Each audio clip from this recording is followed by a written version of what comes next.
मित्सु और सुमेरे की परफॉर्मेंस बिल्कुल माइंड ब्लोइंग रहती है। उनकी परफॉर्मेंस इतने शानदार थे कि सभी के सब बस उनके लिए तालियां बजा रहे थे और उनका ही नाम चिल्ला रहे थे। टीचर भी उनसे बहुत ज़्यादा खुश थी क्योंकि फिलहाल उन्होंने टीचर की भी इज्जत जो बचा ली थी। और इसी बात से खुश होकर टीचर उन्हें जल्दी घर जाने के लिए कह देती हैं। मित्सु और सुमेरे घर जा ही रहे थे कि मित्सु और सुमेरे से अपना गिफ्ट मांगता है। सुमेरे पहले मना करती है और कहती है सही जगह नहीं है, पर मित्सु कहता है मुझे मेरा गिफ्ट चाहिए।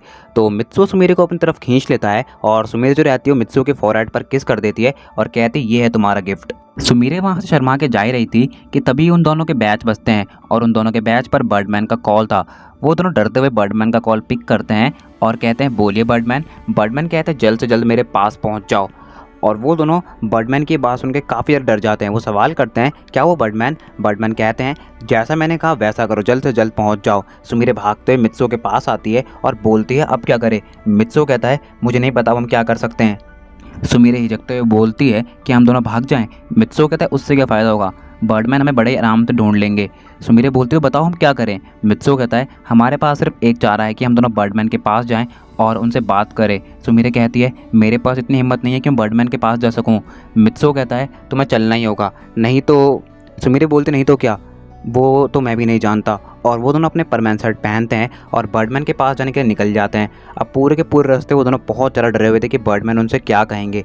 और फाइनली अब वो दोनों बर्डमैन के पास पहुंच जाते हैं। जैसे वो दोनों बर्डमैन के पास पहुंचते हैं तो वो देखते हैं बर्डमैन काफ़ी ज़्यादा गुस्से में है।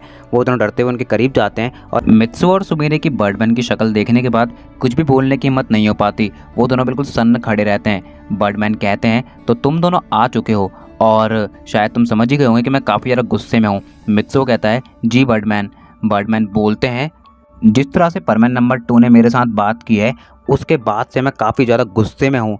पाको बोलती है I am so sorry Birdman. Birdman कहते हैं सॉरी के लिए अब कोई जगह नहीं है। पाको फिर से कहती है मुझे माफ़ कर दीजिए बर्डमैन, मैं उस दिन के लिए काफ़ी ज़्यादा शर्मिंदा हूँ। बर्डमैन कहते हैं अच्छा, काश तुम ये सब मुझे बोलने से पहले सोच लेती तो अच्छा होता, पर अब तुम्हें परमैन की जॉब छोड़नी होगी। और जैसे ही पाको ये सुनती है उसके कान एकदम जाम से हो जाते हैं। उसे यकीन नहीं हो रहा था कि उसने क्या सुन लिया है। वो बोलती है बर्डमैन मेरा यकीन कीजिए, आगे से ऐसा नहीं होगा। बर्डमैन कहते हैं मुझे किसी का भी यकीन नहीं है, पर अब तुम्हें अपनी जॉब छोड़नी होगी, अपना परमानेंट सेट मुझे वापस करो। पाको बोलती है I am so sorry Birdman और उसकी आंखों में आंसू आ जाते हैं। परमैन भी बस खड़ा होकर ये सब देख ही रहा था। उसकी बर्डमैन से कुछ बोलने की हिम्मत नहीं हो पा रही थी, पर वो पाको को ऐसे रोते हुए नहीं देख पाता। परमैन डरते हुए बोलता है बर्डमैन पाको को माफ़ कर दीजिए, उससे गलती हो गई। बर्डमैन बोलते हैं तुम्हें हमारे बीच में बोलने की ज़रूरत नहीं है, इसकी वजह तुम ही हो। परमैन बोलता है हाँ बर्डमैन मैं जानता हूँ इसकी वजह मैं ही हूँ, पर प्लीज़ आप पाको को माफ़ कर दीजिए, उससे गलती हो गई है, मैं मानता हूँ। उसने आपसे जो भी बोला वो बहुत गलत था, पर वो भी मजबूर हो गई थी। बर्डमैन कहते हैं मैंने एक बार जो कह दिया सो कह दिया, मुझे अपना परमैन सेट वापस करो पाको, और आज के बाद तुम परमैन नंबर 2 नहीं रहोगी। पाको की आंखों से लगातार आंसू निकल रहे थे। वो अपने हाथ पे हाथ रख के बोलती है प्लीज़ बर्डमैन मुझे इस बार माफ़ कर दीजिए, आगे से ऐसा कभी नहीं होगा। बर्डमैन फिर चिल्लाते हुए कहते हैं मैंने एक बार कहा ना, मुझे अपना परमैन सेट वापस करो तो करो। बर्डमैन पाको के एक भी नहीं सुनते और अब फाइनली पाको को अपना परमैन सेट उतारना ही पड़ता है। वो अपना हेलमेट उतार रही थी कि तभी परमैन अपने अंदर हिम्मत भरते हुए बोलता है रुक जाओ पाको, और वो कहता है बर्डमैन मुझे आपसे बात करनी है। बर्डमैन बोलते हैं मुझे तुमसे कोई बात नहीं करनी और ना मुझे तुम्हारी कुछ बात सुननी है, बस तुम अपना परमैन सेट उतार के मुझे वापस करो पाको, अभी के अभी।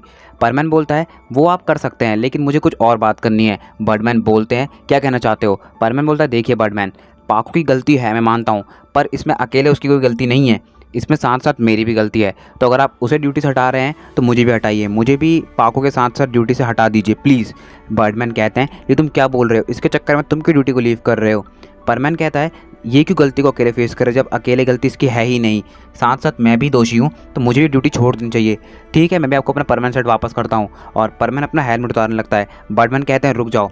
परमैन बोलता है क्या हो बर्डमैन, क्या आप मुझे ड्यूटी से नहीं निकाल रहे हैं? बर्डमैन कहते हैं ऐसी कोई बात नहीं है, पर तुम अपनी जॉब नहीं छोड़ सकते, बात को समझो परमैन। परमैन बोलता है आप या तो पाको को भी ड्यूटी से मत निकालिए, या फिर अगर आप उसे निकाल ही रहे हैं तो मैं भी परमैन की ड्यूटी को छोड़ रहा हूँ। परमैन इस बात को बिल्कुल साफ कर देता है। अब फाइनली बर्डमैन को मानना ही पड़ता है और पाको को माफ़ कर देता है। वो कहते हैं आगे से तुम परमैन और मेरे मैटर के बीच में कभी बात नहीं करोगी और तुम कभी भी मेरे साथ इस तरह से बात नहीं करोगी। पाको बोलती है जी बर्डमैन, और इतना कहकर बर्डमैन वहाँ से चले जाते हैं। परमैन बोलता है हर्ष इस बार तो तुम्हें बचा लिया, पर आगे से ध्यान रखना।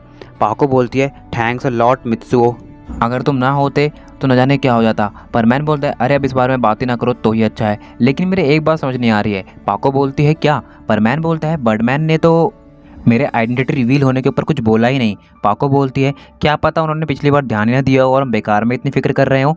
परमैन बोलता है हो सकता है, पर हमें बर्डमैन से बहुत ज़्यादा सावधान रहना होगा, वो कुछ भी कर सकते हैं। पाको बोलती है तुम बिल्कुल सही कह रहे हो मित्सुओ। परमैन बोलता है अच्छा पाको तो मैं चलता हूँ, तुम्हें मेरी कोई भी हेल्प चाहिए हो तो बता देना, मैं आ जाऊँगा। पाको बोलती है वो तो तुम आ ही जाओगे, पर जाने की इतनी जल्दी क्या है? परमैन बोलता है अरे पाको मैंने कहा ना मैं काफ़ी ज़्यादा थक गया हूँ और मुझे घर जाके आराम करना है, इसलिए मैं जा रहा हूँ, बाय। पाको उसका हाथ पकड़ते हुए बोलती है अभी तुम नहीं जा रहे हो। परमैन बोलता है ऐसा क्यों? पाको बोलती क्योंकि हम बाहर जा रहे हैं कॉफ़ी पीने के लिए। परमैन बोलता है अरे पाको तुम समझते क्यों नहीं हो, मैं काफ़ी ज़्यादा थक चुका हूँ सच में। पाको बोलती मैं कुछ भी नहीं जानती, प्लीज़ मेरे साथ चलो। और वो परमैन का हाथ पकड़ के उसे अपने साथ ले जाती है और परमैन को ही पाको के साथ जाने के लिए मानना ही पड़ता है। तो वो दोनों पास ही के एक कैफ़ेटेरिया में जाते हैं और वहाँ जाके कॉफ़ी को ऑर्डर करते हैं। पाको बोलती है हम यहाँ पर आ तो गए लेकिन मुझे काफ़ी ज़रा महंगा लग रहा है। परमैन बोलता है अब आ गए हैं तो पैसों की फ़िक्र मत करो, मैं दे दूँगा। पाको बोलती है कि तुम्हारे पास इतने पैसे होंगे कि तुम यहाँ के कॉफ़ी के प्राइस अफोर्ड कर सको? ज़रा देखो तो सही कितना ज़्यादा रेट है इनका, मैं तो कह रही हूँ हमें चलना चाहिए। परमैन बोलता है मैंने कहा ना मैं देख लूँगा। और कुछ ही देर बाद वेट्रेस कॉफ़ी लेके आ जाती है और दोनों के दोनों अपनी कॉफ़ीज़ को पीना स्टार्ट करते हैं। लिटरली कॉफ़ी का टेस्ट काफ़ी ज़्यादा अच्छा होता है। पाको बोलती है ये कॉफ़ी तो काफ़ी ज़्यादा स्वादिष्ट है, सच में मैंने ऐसी कॉफ़ी आज तक नहीं पी। परमैन तुम्हें कॉफ़ी कैसी लगी बताओ ना। परमैन बोलता है नॉर्मल ही तो है, कुछ ज़्यादा खास नहीं लगी मुझे। पाको बोलती है क्या तुम्हें कॉफ़ी खास नहीं लगी? ये कितनी ज़्यादा डिलीशियस है सच में, और तुम कह रहे हो ये तुम्हें खास नहीं लगी। परमैन बोलता है ऐसी कॉफ़ी लगभग मेरे घर में रोज़ ही बनती है, बस इसीलिए मुझे कॉफ़ी खास नहीं लगी। और पाको बोलती है अच्छा अच्छा ठीक है जैसा तुम चाहो। तभी कुछ देर बाद उन दोनों की कॉफ़ी ख़त्म होती है और वेट्रेस कप लेने के लिए आती है और पाको से बोलती है मैम आपको हमारी कॉफ़ी कैसी लगी? पाको बोलती है मुझे आपकी कॉफ़ी काफ़ी ज़्यादा अच्छी लगी। वेट्रेस बोलती है तो आप हमारी कॉफ़ी को 10 ऑफ 10 रेट करेंगी ना? पाको बोलती है हाँ ज़रूर। परमैन बोलता है नहीं मुझे कॉफ़ी पसंद नहीं आई, इसके लिए हम आपकी कॉफ़ी को सिर्फ 10 आउट ऑफ 5 ही रेट करेंगे। और परमैन पेन उठाता है, मेन्यू कार्ड में 5 पर टिक करता है और पाको से वहाँ से चलने के लिए कहता है। परमैन कैश काउंटर पे बिल पे करता है और वो दोनों कैफेटेरिया से बाहर निकल जाते हैं। पाको बोलती है तुम इतने ज़्यादा रूड क्यों हो बाकियों के साथ? परमैन बोलता है क्योंकि मुझे ऐसे ही रहना पसंद है। पाको बोलती सच में तुम्हारा तो मुझे कुछ समझ ही नहीं आता है। परमैन बोलता ज़रा समझने की कोशिश भी मत करो, वही अच्छा रहेगा। और वो दोनों ऐसे ही वॉक करने लगते हैं। तभी वो दोनों थोड़ा दूर पहुँचते हैं तो वहाँ पर एक शूटिंग का गेम चल रहा होता है। पाको को ये देखते ही बहुत ज़्यादा पसंद आ जाता है। वो परमैन से वहाँ चलने के लिए कहती है। परमैन पहले मना करता है पर पाको के बहुत ज़्यादा कहने पर उसे उसके साथ वहाँ पर जाना ही पड़ता है। पाको और परमैन जैसे वहाँ पहुँचते हैं तो वो देखते हैं वहाँ पे काफ़ी सारे गिफ्ट्स हैं। सिंपली वहाँ पर आपको शूट करना है और जिस भी गिफ्ट पे आपका एम जाके टकराएगा वो गिफ्ट आपका। पाको परमैन से बोलती है प्लीज़ मुझे वो टैडी ला कर दे दो ना। परमैन बोलता है इसके लिए मैं शूटिंग वगैरह नहीं करने वाला, इसका सिंपली रेट पूछ लो, मैं तुम्हें खरीद के दे दूँगा। पाको बोलती है नहीं नहीं मुझे ऐसे नहीं चाहिए, तुम शूटिंग करोगे और जिस पे भी तुम्हारा एम जाएगा स्पेशली उस टैडी पर ही मारना, फिर भी जिस पे जाएगा मैं उसे लेना चाहती हूँ, प्लीज़ ना परमैन। परमैन बोलता लेकिन पाको मेरा इतना अच्छा निशाना नहीं है, मैं कह रहा हूँ ये सिर्फ वेस्ट ऑफ मनी होगा, मैं सिंपली तुम्हें बाय करके दे देता हूँ ना। पाको बोलती है नहीं नहीं मुझे ऐसे ही चाहिए। परमैन बोलता है अच्छा ठीक है, लेकिन अगर मैं एम नहीं लगा पाया तो उसमें मेरी गलती नहीं होगी। और परमैन शॉपकीपर से उसे गन देने के लिए कहता है। शॉपकीपर ही परमैन को 3 एम के साथ गन दे देता है। परमैन निशाना लगाना शुरू करता है, पहला एम मारता है, दूसरा एम मारता है, इंस्टेंट तीसरा एम भी मारता है पर निशाना नहीं लग पाता। परमैन बोलता है मैंने कहा था ना मेरा निशाना अच्छा नहीं है, देखो मैं नहीं कर पाया। पाको बोलती है हटो मैं करके दिखाती हूँ और वो दुकानदार से फिर से गन मांगती है विद 3 एम्स, लेकिन पाको पहली ही बारी में उस टैडी पे निशाना लगा देती है। परमैन बोलते तुम्हारा निशाना तो काफ़ी ज़्यादा अच्छा है। पाको बोलती है मैं तो निशाना अच्छा लगा ही लेती हूँ पर तुम्हें अपना निशाना सुधारने की ज़रूरत है। और दुकानदार पाको को वो टैडी देता है, लेकिन पाको वो टैडी परमैन को दे देती है और बोलती है इसे तुम रख लो मेरी तरफ से, और वहाँ से आगे बढ़ जाती है। परमैन बोलता है क्या तुम मेरा मजाक बना रही हो, और दुकानदार को पैसे देके पाको के पीछे पीछे चले जाता है। पाको बोलती है मैं तुम्हारा मजाक नहीं बना रही हूँ, मेरी तरफ से गिफ्ट है रख लो। परमैन बोलता है गिफ्ट क्या, 6 एम के पैसे तो मैंने ही दिए हैं ना, तो एक तरह से इसे मैंने ख़रीदा ही है। पाको बोलती है जो तुम समझो, और वो दोनों ऐसे ही आगे घूमने लगते हैं। अब कुछ देर बाद थोड़ा ज़्यादा टाइम हो जाता है। परमैन बोलता है अच्छा पाको अब मैं चलता हूँ क्योंकि मुझे अब काफ़ी ज़्यादा नींद आ रही है, प्लीज़ अब मुझे मत रोकना। पाको बोलती है अच्छा अच्छा ठीक है चले जाओ, पर मेरे एक सवाल का जवाब दे दो बस। परमैन बोलता है अब क्या बात है। पाको बोलती है बस एक सवाल। परमैन बोलता है अच्छा पूछो। पाको बोलती है अच्छा ठीक है मानो। परमैन बोलता है क्या मानो। पाको बोलती है जितना मैं कह रही हूँ उतना करो ना, मानो। परमैन बोलता है अच्छा ठीक है मानता हूँ, पर क्या मानना है। पाको बोलती है मेरी बात तो सुन लो। देखो मानो तुम्हें कोई बड़े ही प्यार से बोल रहा है, क्या तुम मेरे साथ कहीं चल सकते हो, मुझे बहुत ज़्यादा इंपॉर्टेंट काम है, तो तुम क्या उसके साथ जाओगे। परमैन बोलता है अच्छा अगर इम्पॉर्टेंट काम है तो मैं ज़रूर जाऊँगा। पाको बोलती है अच्छा ठीक है कल रेडी रहना। परमैन बोलता है किस चीज़ के लिए।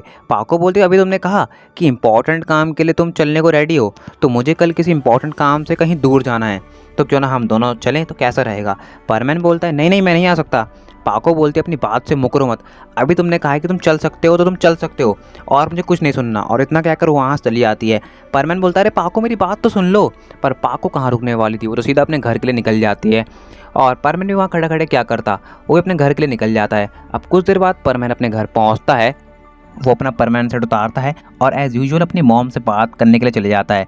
उसे देख के उसकी मॉम बोलती है तुम ऊपर से कैसे आ रहे हो, तुम ऊपर कब गए। मित्सो कहता है मॉम शायद आप अंदर बिजी होंगी और आपने मुझे देखा नहीं होगा। मित्सो की मॉम कहती अच्छा अच्छा ठीक है बताओ कुछ काम है क्या। मित्सो कहता है नहीं मॉम ऐसी कुछ बात नहीं है, पर आज ना मानेंगी नहीं क्या हुआ। मित्सो की मॉम बोलती है बताओ क्या हुआ। मित्सो कहता है मॉम आज हमारे स्कूल में एक स्पेशल गेस्ट आए थे, और जिन बच्चों को परफॉर्म करना था वो स्कूल ही नहीं आए, तो टीचर बहुत ज़्यादा परेशान हो गई थी। तो मेरी एक फ्रेंड जिसका नाम सुमीरे है, उसने टीचर से जोश जोश में ये बोल दिया कि मैं और मित्सो परफॉर्म करेंगे, और हमने बिल्कुल ही प्रैक्टिस नहीं की हुई थी। फिर भी मॉम हमने काफ़ी ज़्यादा अच्छी परफॉर्मेंस दी और सब हमारे लिए बहुत ज़्यादा तालियाँ बजा रहे थे।